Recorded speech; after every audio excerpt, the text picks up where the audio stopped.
भारत आदिवासी party आज सुर्खियों में आ गई है। वो भारत का एक महत्वपूर्ण विकल्प बनने जा रही है। वो हर गरीब आदमी की आवाज़ उठाने के लिए तत्पर हो गई है और राजकुमार रौत ने कहा कि हम इस आवाज़ को दिल्ली की संसद में भी बुलंद करेंगे और हम गरीबों का शोषण नहीं होने देंगे। इस डॉक्टर साहब ने पता नहीं कितने गरीबों को गालियां दी हैं और इस प्रकार की गालियां देने वाले डॉक्टर को निश्चित रूप से सबक सिखाएंगे। इसी प्रकार का वक्तव्य भारत आदिवासी पार्टी के अन्य कार्यकर्ताओं ने भी दिया।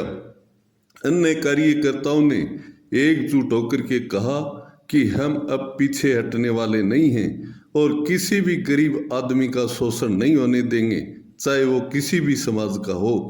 इस प्रकार से जो भारत के अंदर विशेष करके राजस्थान के अंदर आदिवासियों और गरीबों के साथ में जो आज तक अन्याय हो रहा था उसको अब नहीं सहेंगे।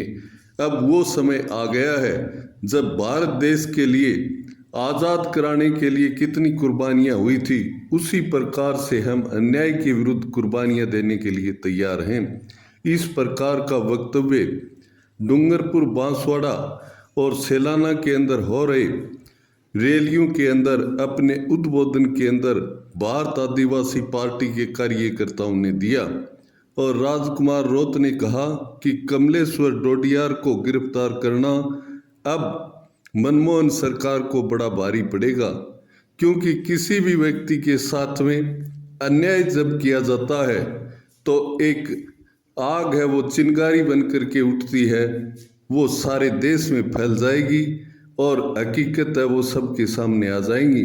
और अन्याय जब होता है तो उस अन्याय को अंत भी निश्चित रूप से होता है। इस प्रकार से राजकुमार रौत ने कमलेश्वर डोडियार और आम आदमी के पक्ष में बोलते हुए कहा कि जनमत के अंदर किसी का भी शोषण नहीं किया जाता। जनता है वो सर्वोपरि है और जनता के अधिकार सर्वोपरि हैं।